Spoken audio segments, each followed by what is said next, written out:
Thank you, Joe. That was a beautiful introduction. I can't remember when someone has been so thorough. And of course, it is a great delight to be here today because the advocates are playing such a major role in creating the alternative to coercive government. And as part of that mission, of course, it's important for us to understand why people support such a system in the first place. And the answer really is quite simple. People believe that they, or those they care about, benefit from government aggression. And until we show them that aggression is a lose-lose situation, we're not going to convert them to the libertarian ideal. The typical libertarian tells such people that it's not right to tax the rich to help the poor, and it's not right to use intrusive regulation to protect the environment, and it's not right to reverse discriminate with affirmative action. How do these people respond? Well, they say, it's not right for the poor to go hungry, or it's not right for the earth to become a wasteland of garbage, or it's not right to deny people jobs because of their skin color or gender. The disagreement, it seems, is about what is right. So let me ask you, by a show of hands, how many of you think the libertarian is right? Can I see a show of hands, please? Okay, that's most of you. How many think the so-called liberal is right? A great deal of you. How many think both of them are right? Most of you. Well, I agree, of course. And until we really recognize, until the whole movement really recognizes that both have a right there, we'll have a difficult time selling our philosophy. We derive our idea of right, of course, from the nature of humankind. Liberty is right, we say, because our human nature demands liberty if humankind is to survive and thrive.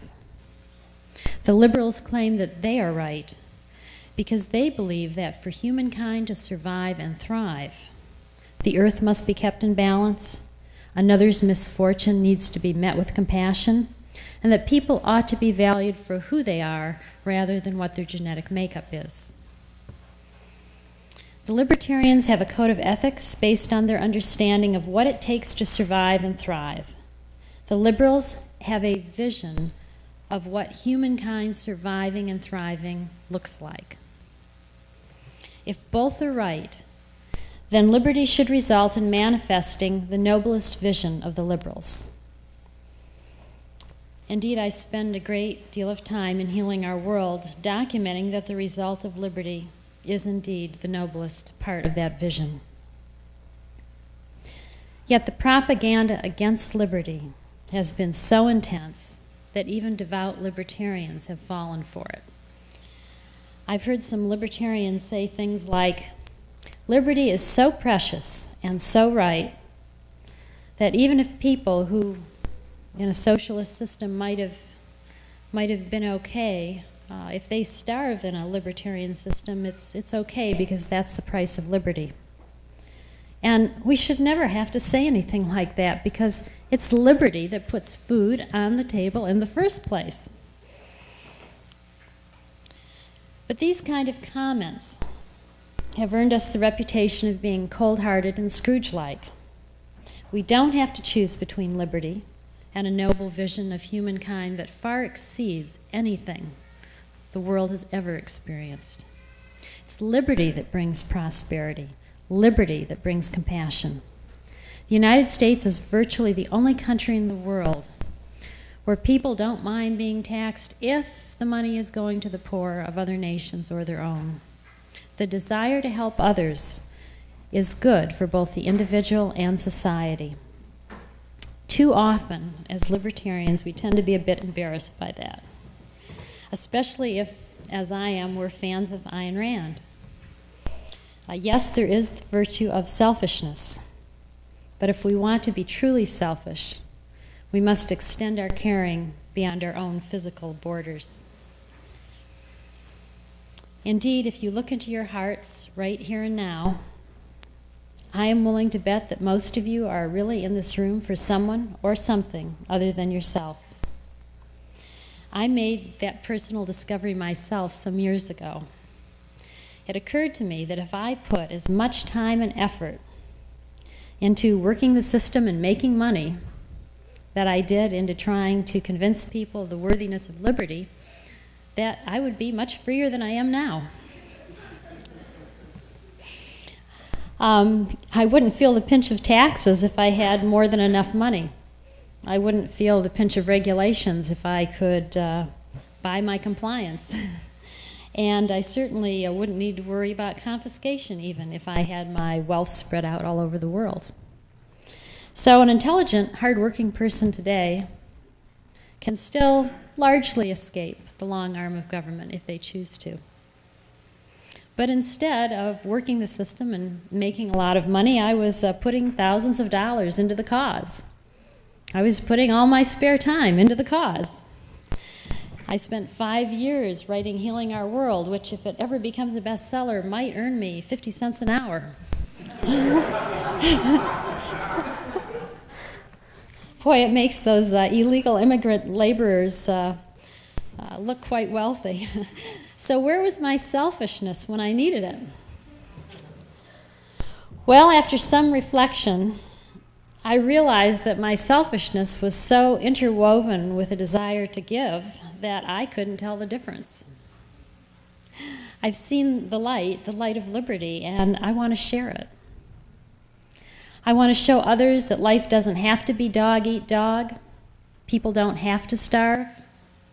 Wars don't have to be fought. Universal harmony and abundance is possible. Indeed, I believe it is only a matter of time. So I find myself wanting to share the good news. I felt that way even when the cause of liberty seemed so lost that I doubted I would see any progress in my lifetime. But somehow, if I contributed to its coming, even if it were after my time, I knew my life energy would be well spent. I would be at peace. So is it selfish for me to work for liberty or unselfish? Or is it perhaps both sides of the same coin? Now, I'm sure that many of you feel the same, even though you might not have articulated it to yourselves. If you spend a few minutes reflecting, you can tap into that feeling. And that is the space you want to be in when you talk to those compassionate liberals, because that is where they are coming from. So, if you want to convert them to the libertarian ideal, your task is quite simple. First, recognize that wanting to help people is natural and part of our human nature. The intertwining of selfishness and selflessness helps the species survive. You can then recognize that element of right in their vision when they want to help the poor, the environment, and those discriminated against. Second, show them that overzealous government has created the very problems they are attempting to solve. I haven't found a social concern yet that the long arm of government has not managed to mangle. Thirdly, show them that more government will only make matters worse. Fourth, show them how liberty attacks the root of the problem at its cause.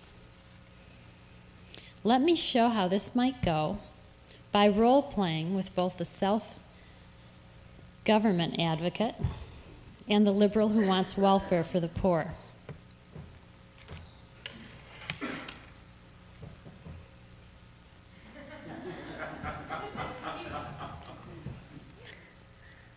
I think the poor deserve better than welfare, you might say. I think they deserve the opportunity to be part of the middle or upper class, don't you? Maybe we could repeal the laws that make it a crime for the poor to work.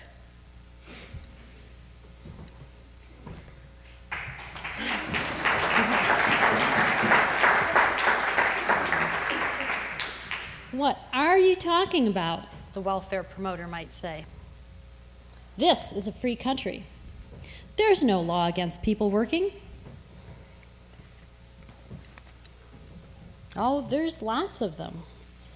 One of my tenants tried to stay off welfare by babysitting for the neighbors' kids while they worked. The city officials called me up and complained because she hadn't paid the fee to register her home as a business. When I told them it was none of my business, they told me otherwise.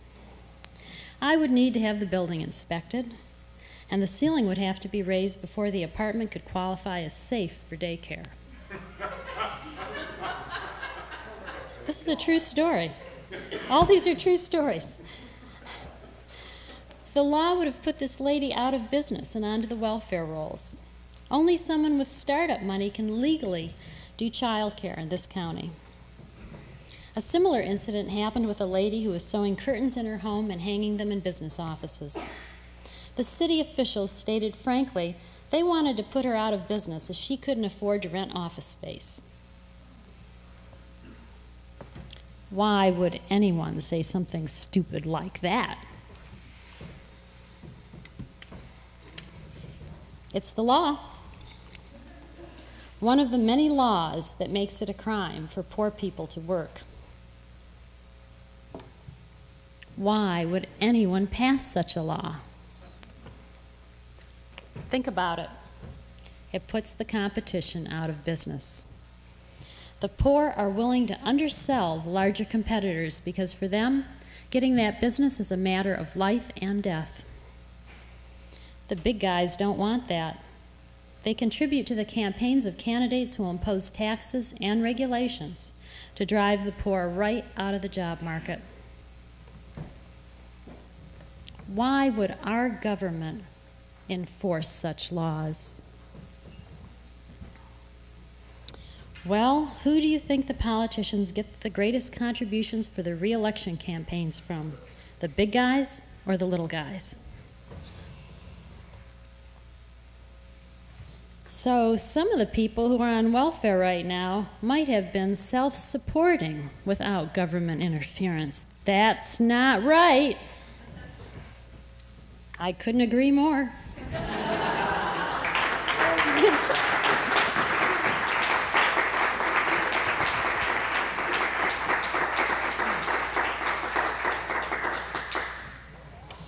Of course, we need to get rid of these laws that keep people from working, but in the meantime, don't we need welfare to care for them?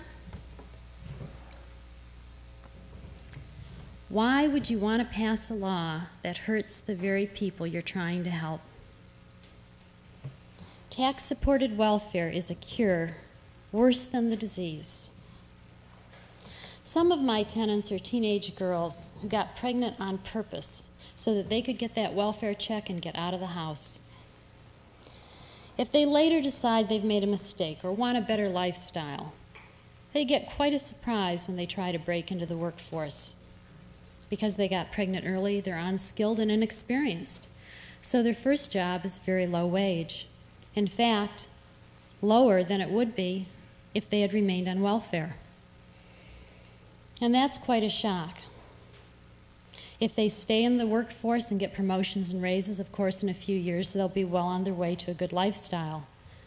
But for some of them, it's very difficult to see that far ahead. Many of my tenants have simply gone back on welfare, and now they'll never have a home or a car of their own. One woman even took me aside and scolded me for working so hard all day at the research lab and then coming and working on the rental property at night. She really liked me, so she took me aside one day to give me her hard-earned wisdom. Have a couple of kids, she said, and get on welfare. Then you won't have to work yourself to death. The irony is that one of my tenants really did need help and couldn't get it. Linda had been working for several years, barely getting by, when her son was diagnosed with leukemia. She couldn't afford the treatment, so she took him to a free clinic in Tennessee. By the time she got back, of course, she had lost her job and her rent was 3 months behind. She went to social services confident that she was the type of person that welfare was meant to help. Boy, did she get a surprise. She had been working too long, they told her, and so she would not be eligible for many, many months. Well, eventually she did get on welfare so that her son could use the medical benefits. She wanted to keep working and take only the medical benefits, but with welfare it's an all-or-nothing deal. So she had to stay on welfare for the next 10 years in order to protect her son's health. And if those stories aren't horrible enough, think about this. 2/3 of your tax dollars that are meant to help the poor actually go to the middle-class administrators that decide who is going to get the money. The people that you want to have helped only get 1/3 of your tax dollar. That isn't right. If welfare doesn't work, what does? Well, we could stop giving our charitable dollars to the government. Instead, we could support private charities to see to it that the needy get 80 to 90% of every dollar we give. People like Linda could get help when they needed it. So could those trying to break into the workforce. That sounds good, but what if people wouldn't contribute enough money? Well, remember, not as much charity would be needed since the overhead will be cut in half. And the Lindas of the world will get what they need and not have to take the whole package. We'll have less waste because teenage girls will not get pregnant. They won't automatically be guaranteed that they can use that to get out of the house. And of course, you know, even today, individuals contribute up to 2/3 of the charity if you simply count labor at minimum wage, volunteer labor. If people didn't have welfare taxes, they'd have more to give. I like the idea, but how can we be sure there is enough money? Well, if people still seem to be in need, you could increase the tax deductions for those who contribute. Let them take a deduction equal to 2 or even 3 times their contribution. Just keep increasing those deductions until everyone is taken care of.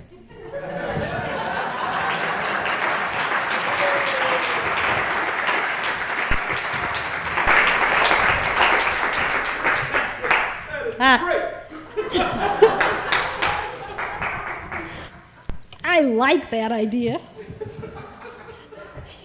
But wait, what service will the government have to cut with these decreased revenues? Well, perhaps they should quit enforcing the laws that make it difficult for the poor to work.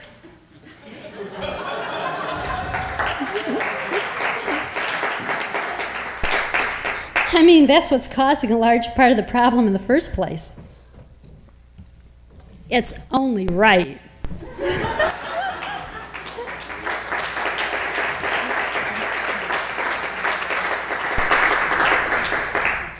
Now, I realize that most of you can't bring personal experiences with your tenants into a discussion like this.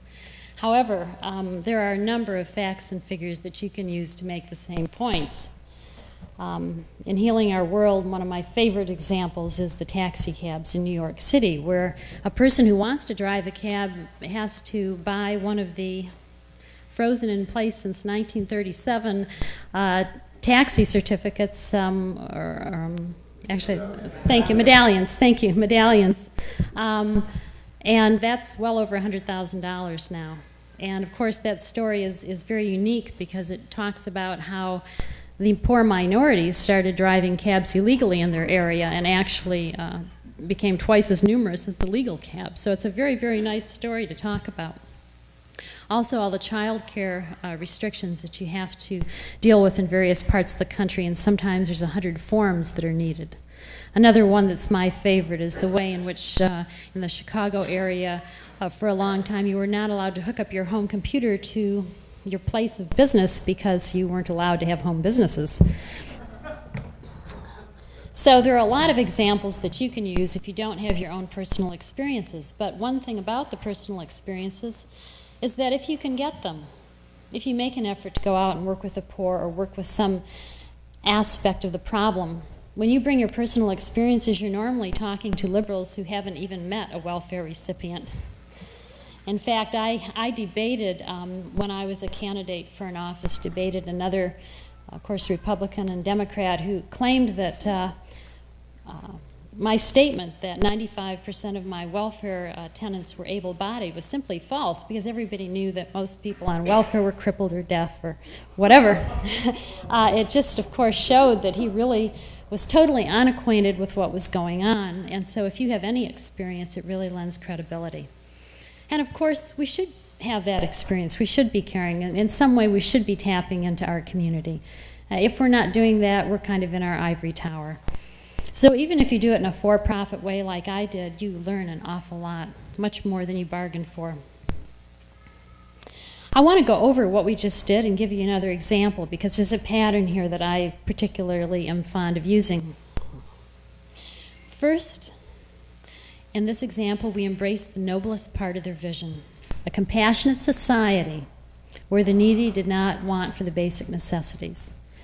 And I think that's the kind of society we'd all like to live in. We'd like to be able to feel that if something horrible happened to us, that, you know, we'd get some help from our friends and neighbors, and maybe even from strangers, because that was the kind of society it was.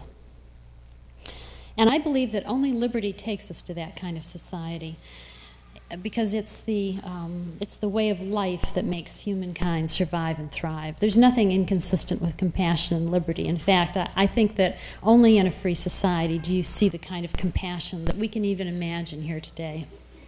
So after you've embraced the vision of the compassionate person that you're talking with, the second step is to show them how government prevents it from happening.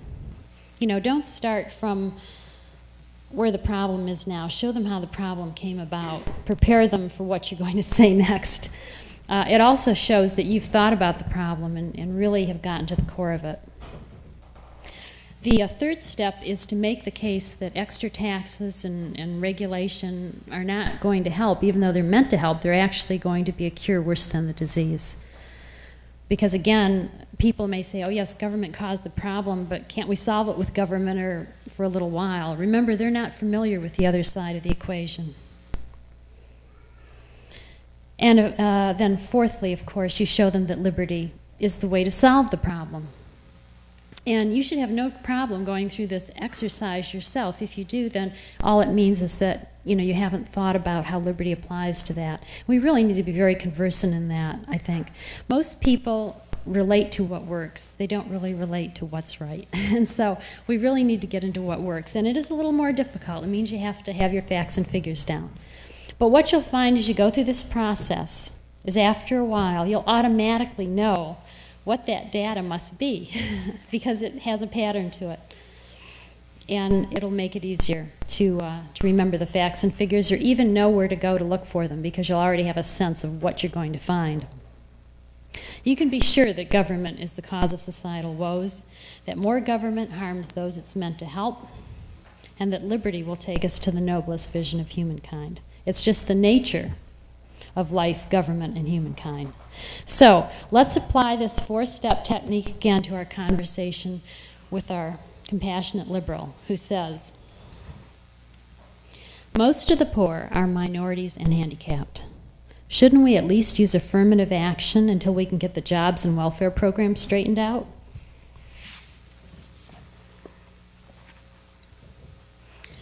Well, minorities and handicapped are underemployed. In 1980, young black males were twice as likely to be unemployed than whites.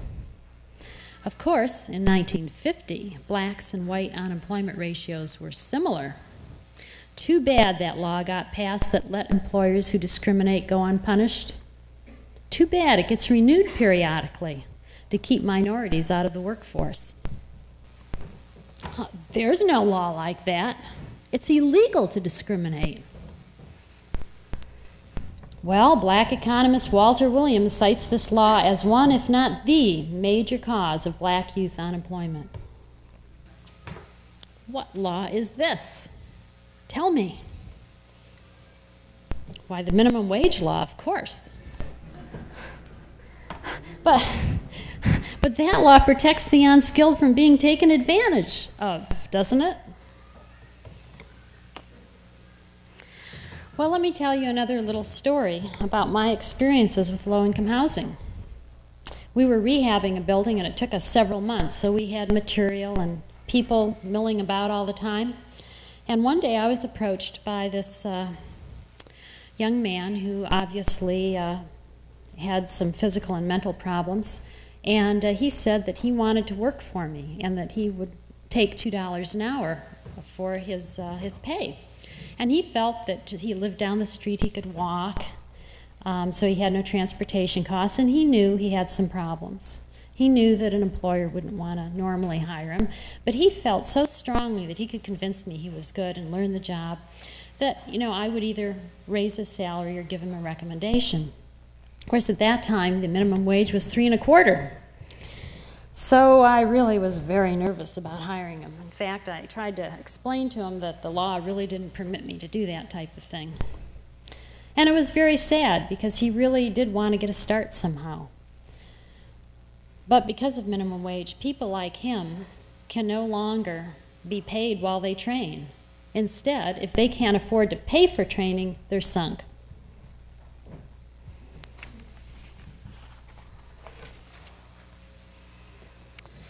Well, I can see that, but without minimum wage, won't these people be exploited? I mean, why would anyone give them a raise? Well, let's take an extreme case. Look what happened after the Civil War. Whites in the South actually took out newspaper ads telling plantation owners not to pay the newly freed blacks a very high wage. But wise owners paid their workers well, and that way, whenever they needed help, they got the best blacks, and they had a lot of them to choose from. They never had a problem, while the plantation owners that were trying to keep the wages low found out that their crops sometimes had to rot on the field because all the workers were going to the people who paid higher wages. So what ended up happening is, even in this very discriminatory environment, the wages for blacks rose far beyond what the prejudiced plantation owners wanted to pay. Even more personal example. When I went into science, I was usually the only female in my advanced classes. I knew employers weren't certain if a woman could be a good scientist. So I decided to do what Michael Emmerling had proposed and work harder and longer than my male counterparts. I would make myself irresistible to employers. So what I did is I asked all my professors if I could work in the lab for them, for next to nothing usually. My colleagues thought this was very funny. They laughed at me and the way I let myself be exploited. But when it came time to apply for jobs, my resume and recommendation list were considerably longer than theirs, and I had no trouble seeking and finding the best employment. I think letting myself be exploited was one of the best career moves I ever made.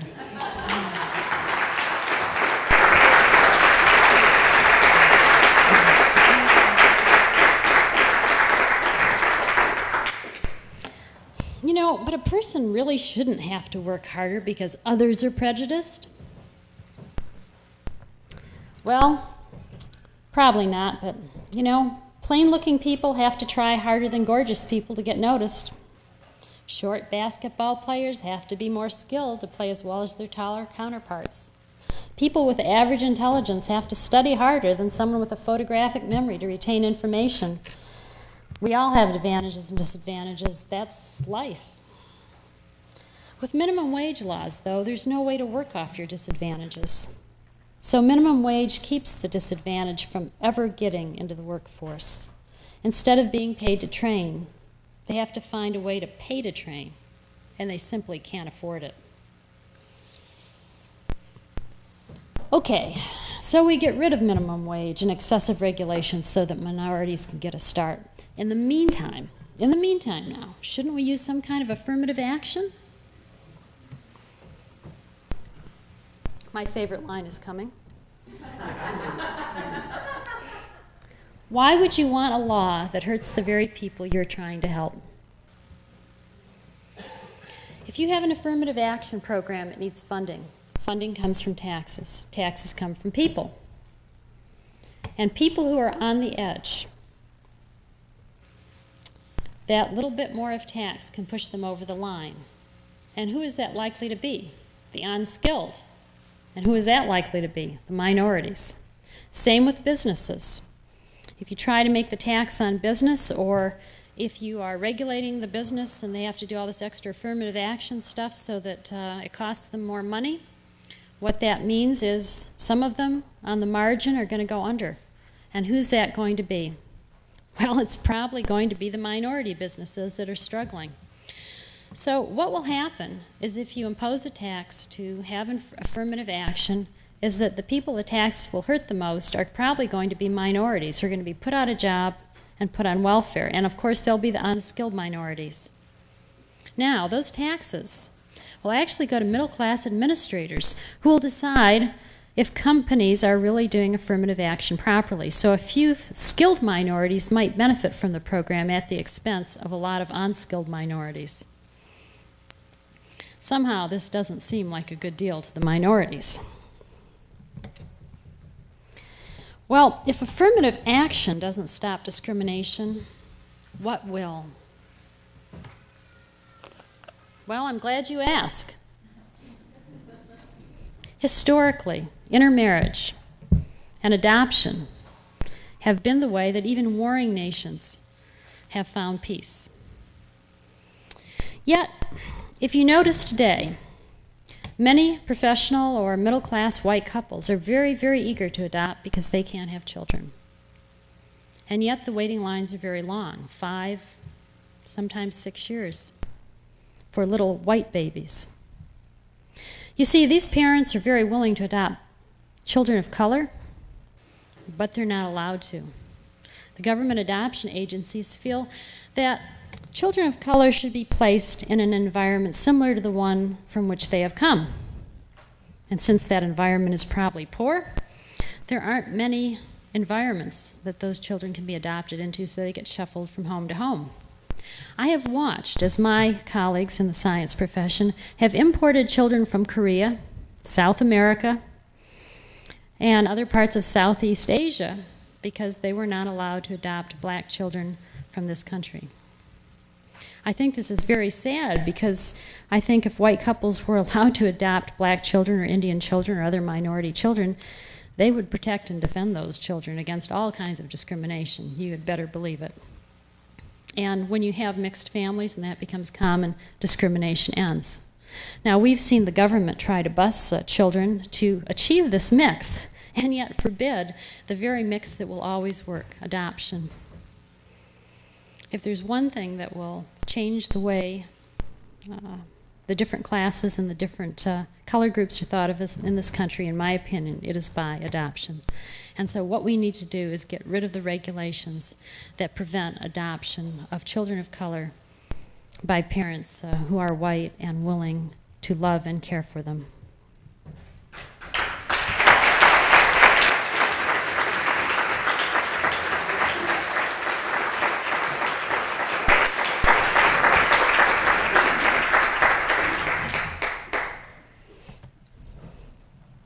So let's go over again what we did.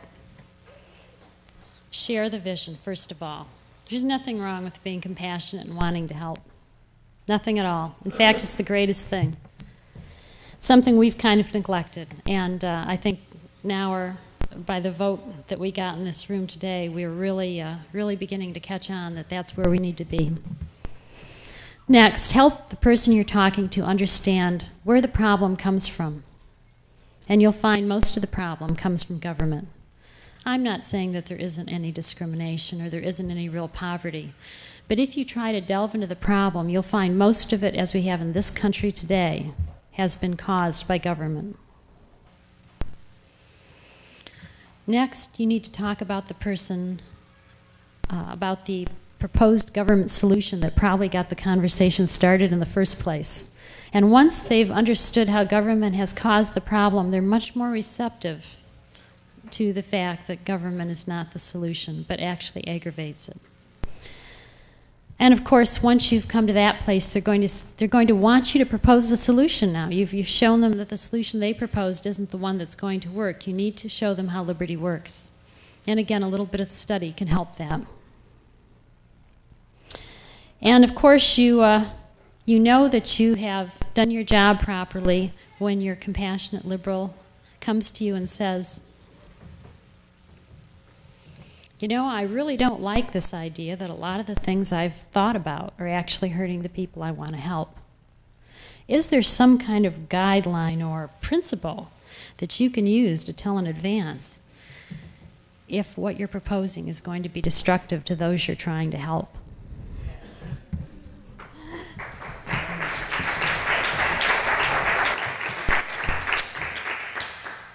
And then you can put on your self-governor cap and tell them all about right and principle.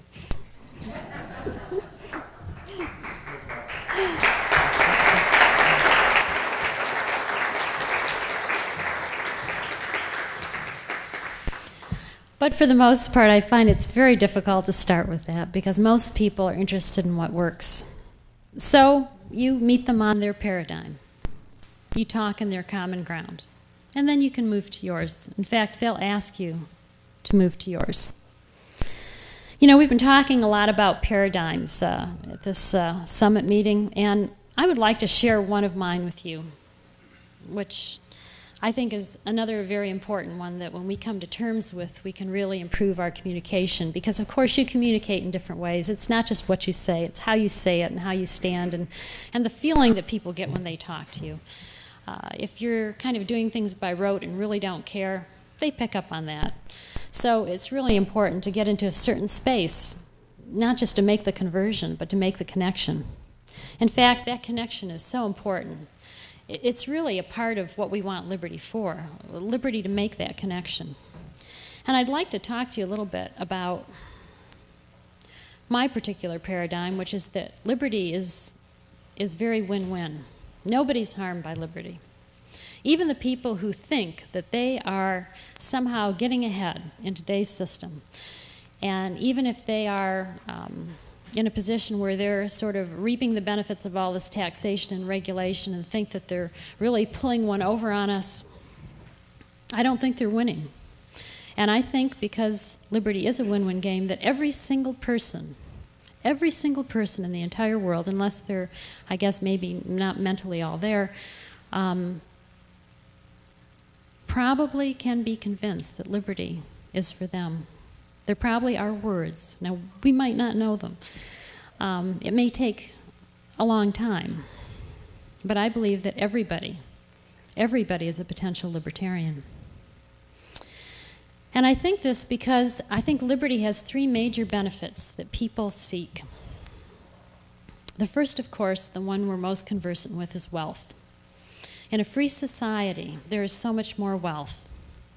Those of you who have read Healing Our World know that I estimate if that we had a free society today, we'd have 7 to 8 times as much wealth as we do today. And you know, wealth isn't about money. It's about goods and services.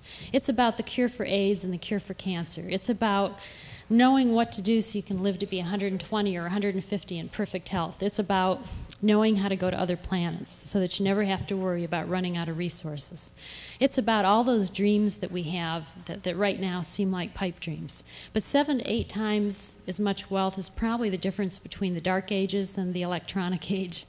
I mean, it's quite a difference. A whole new way of living. So even the poorest person in a society that was 7 to 8 times as wealthy as it is now would probably be better off than our wealthiest people today. Just as 2,000 years ago, if you wanted to visit someone who had come to another continent, you know, you took months and months to get over, if you could.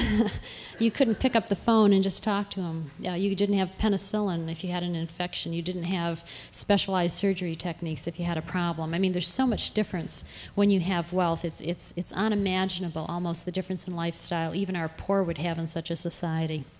So just from a standpoint of wealth, even the wealthiest person today is worse off than they would be in a free society with 7 to 8 times as much wealth. Then there's the aspect of health. I'm sure a lot of you know that there's a connection between the mind and body and health. Probably the most common manifestation of it is the type A personality. And what researchers have found is that heart disease and cancer are about 50% of the etiology of these diseases are linked to the way we think. And one of the strong characteristics of the heart attack personality is the beginning of aggression, the blaming others for your problems. On the other hand, cancer tends to be promoted by a victim-type mentality.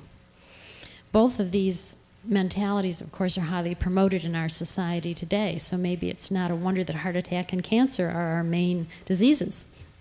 And so just from a standpoint of health, thinking in a way that is self-responsible and not taking the role of victim or aggressor is very healthful. Studies have shown that people who take that type of a stand live longer than either of the other two personality types. And finally, I think, as I said earlier, that freedom and liberty leave a place for connectedness with others. And I personally think that happiness is partly due to our establishment of this connectedness. And to give you an example of what I mean by this, I wanted to share the story of a person I met who was very, very involved in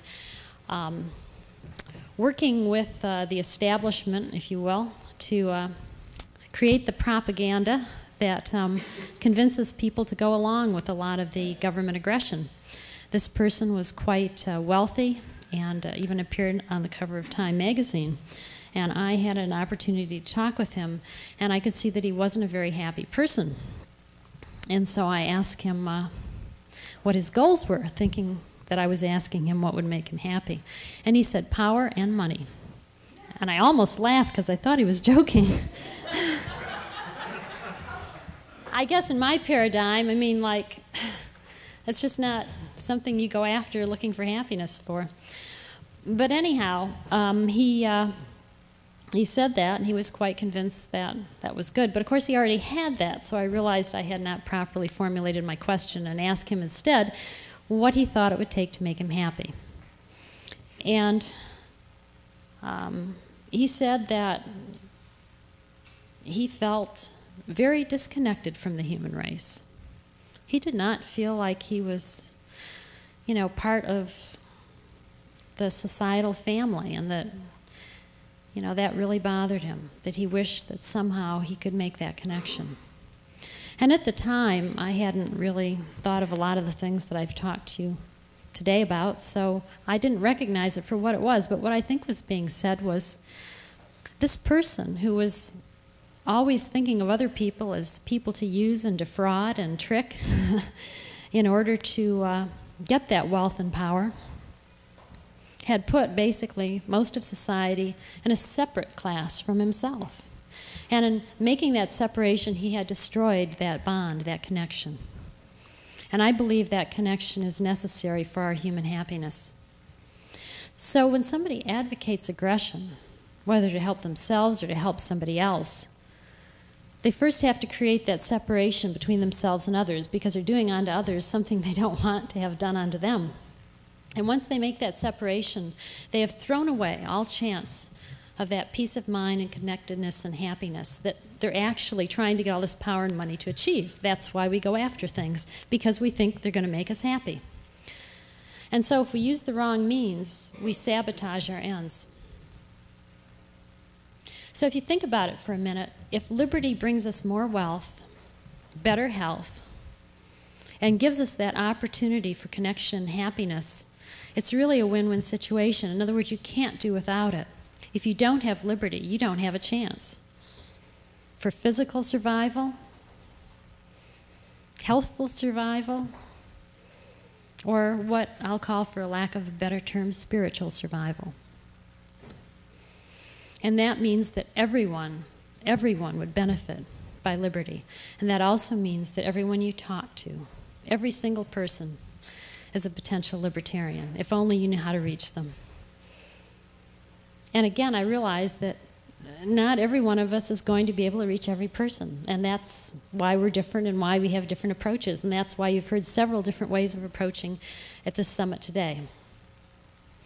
And so my recommendation is to use what works for you and approach those people you feel that you can reach, because that is your particular part. When we all do our part, and when people wake up and realize that by hurting others, they're only hurting themselves, the aggression will fall away naturally. We don't have to fight for freedom. We just have to help people understand what will make them happy. We just need to show them the benefits to themselves, as the perfect salesperson always does. And then in helping them to achieve their happiness, we're helping ourselves to achieve ours. Are we selfish or unselfish? I've never figured it out. Thank you.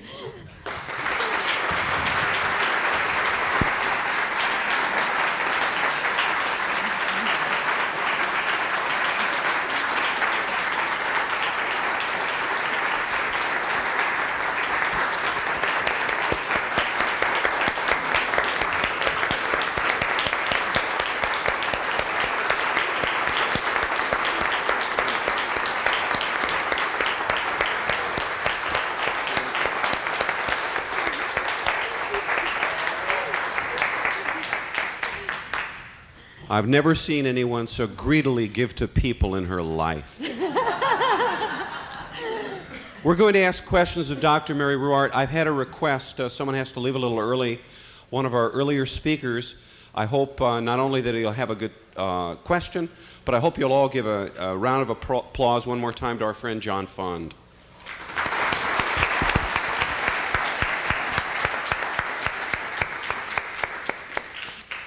Mary, your reputation did not live up to your performance. It's much, much better than I expected. Thank you. Truly an outstanding job. I just am moved to make a couple of comments that you might be interested in and perhaps like to comment yourself. First of all, I love your idea for tax deductions for charity. I wrote an article last year in the Wall Street Journal which said that we should freeze all existing government welfare programs, channel the money that would go to those into a poverty tax credit where people would direct money directly to an organization of their choice in the private sector. Over time, I think this competitive welfare system would give people a whole lot more bang for their buck in the private sector rather than the public sector, and they would question the very nature of government welfare. And by the way, there's now legislation in Congress by Congressman Nolenberg of Michigan and Congressman Colby of Arizona precisely along those lines, and you might want to mention that in your talk. And to tell you how your message can be effective, I had a meeting recently with Senator Moynihan and with James Q. Wilson, the noted political scientist, and both of them are very intrigued by the idea. That's how much I think we have an opportunity to pursue this. I would just make one other comment. One thing that I think libertarians don't properly appreciate is what self-government really is going to mean in practical terms.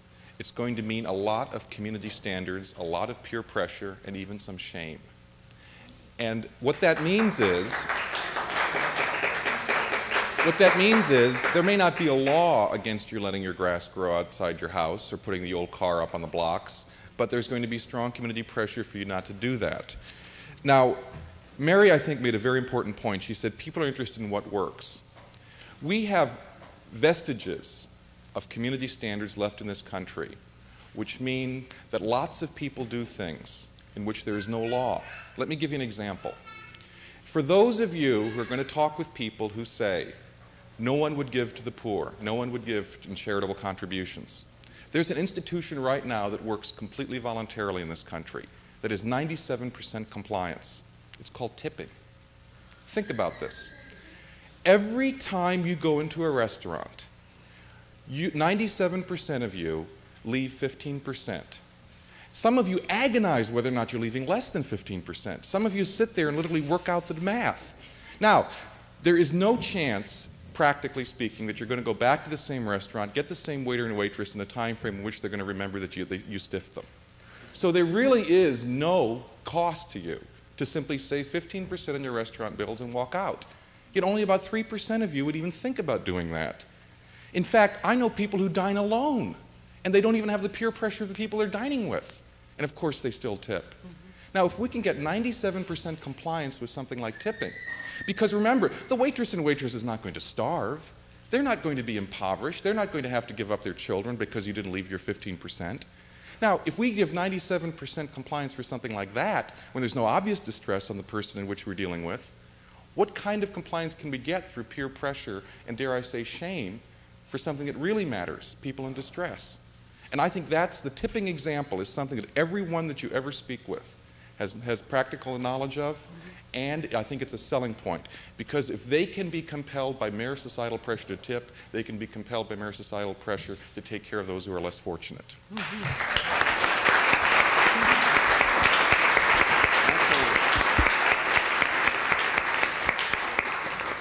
It's a wonderful example, John. I'll use it often. We got to put these Generation X slackers to work again. Give a big hand for our friend here.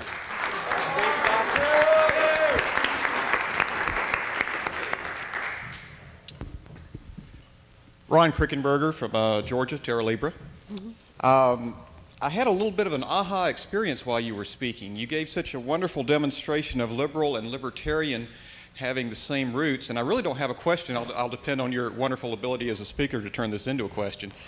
The experience was that I think that for most of the people in this room, if there were no government to fight against, we'd probably be liberals.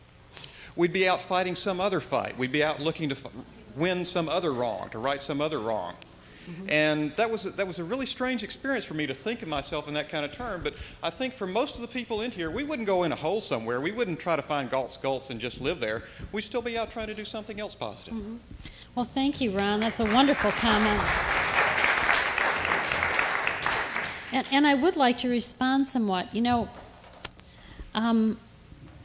it's wonderful to think in terms of property rights, and you know, of course, as I've told many of you, I'm a great fan of Ayn Rand. I mean, she really brought me into the movement with her books and everything.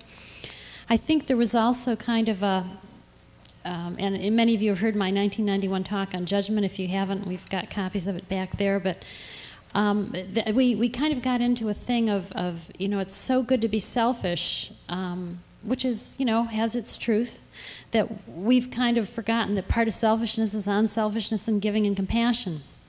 And we've kind of got sidetracked on that. And I think that now, especially with the advocates, I can't imagine another libertarian group who would have, you know, right away picked up that both the liberal and the libertarian were right.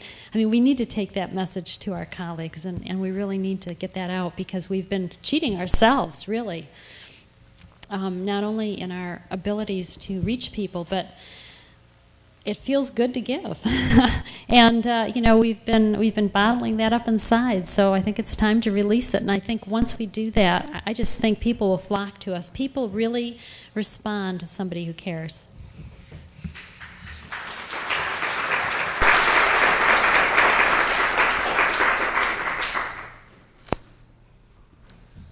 Mary, I just want to say in the last, Dave Ferguson from Ohio, in the last 30 years, you are the only speaker that I have ever listened to who has covered her topic so clearly and completely that I cannot think of a question to ask. Thank you.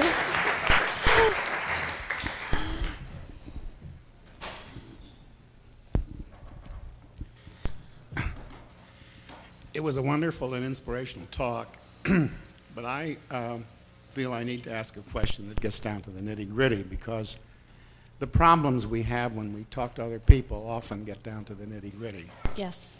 Now, you mentioned earlier in your talk that in a debate you had, that you said 95% of your tenants were able-bodied. Mm-hmm. And the opponents said that wasn't true. Now, I run into a lot of things like that, and I feel I finally get to a point where I'm just overwhelmed by somebody who supposedly is knowledgeable saying, well, what you said just is not true. And that's a very difficult thing to get into. And I wonder if you could say a little more about how you handle that.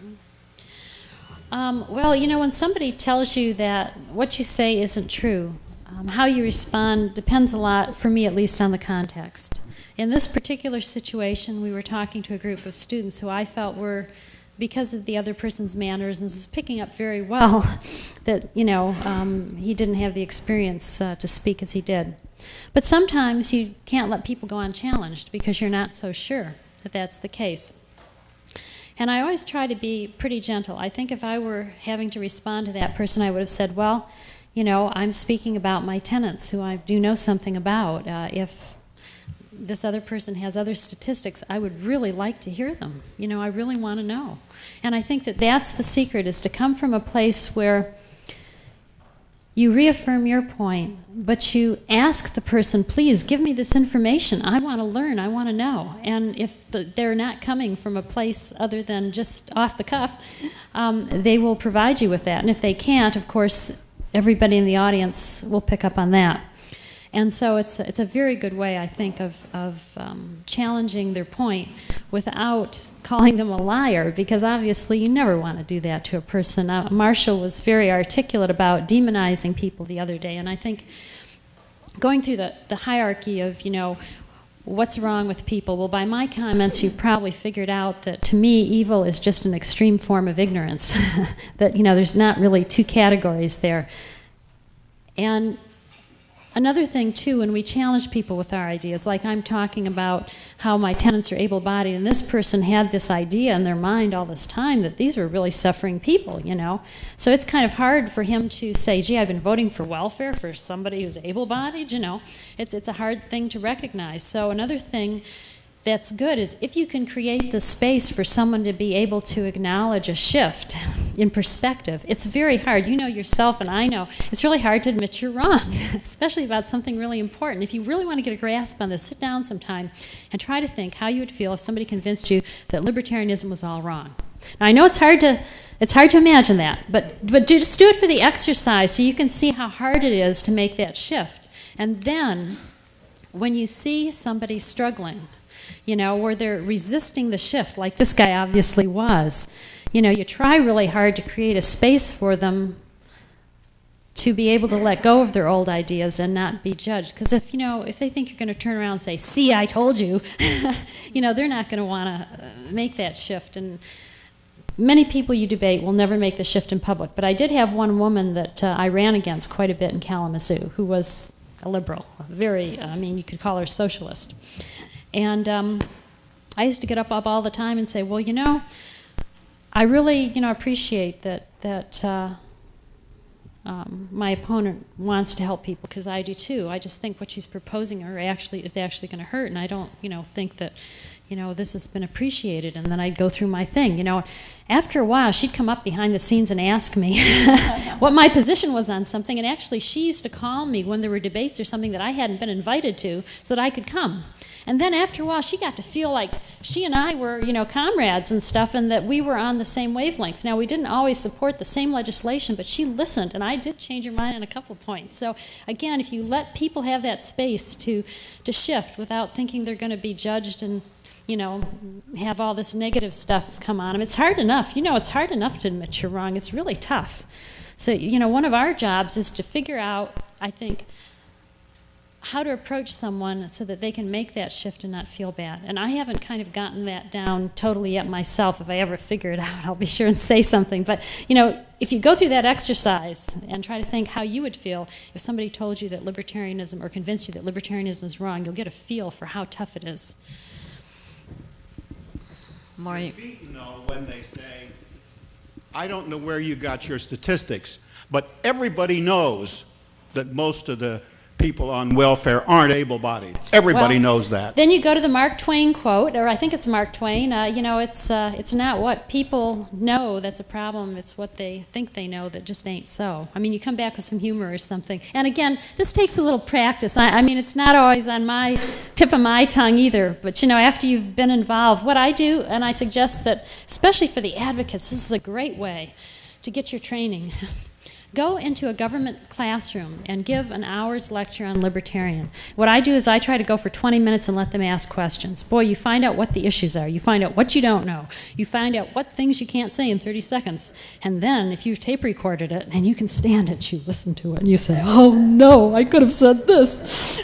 But, you know, at least then you practice. And that's where I've gotten a lot of my training, really, the students. Hi, Mary. Bernie Kuglin, Memphis. I'd like to make a comment to this gentleman. We have absolutely wonderful materials, books, tapes, videos.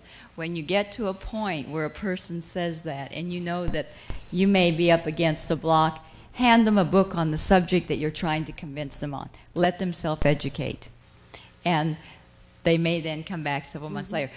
I want to address the idea of liberalism and libertarians. At the Future of Freedom Foundation seminar last August, I believe it was, there was a gentleman, and I don't recall his name at this point in time, who was talking about liberals, the classical liberals, libertarianism and such like that. And he said, really, we were the original liberals, the classical liberals. What we call now liberals are socialists. And we need to start naming them what they are and allowing those who really are the liberal libertarians, the classical libertarians, to be comfortable with identifying themselves as liberals. There are good libertarian liberals out there. There are bad socialists out there. And if we begin identifying the socialists as socialists and embracing the liberals as classical libertarians, I think that we'll find a bridge in that gap. Ladies and gentlemen, a big hand for Dr. Mary Ruwart. All right.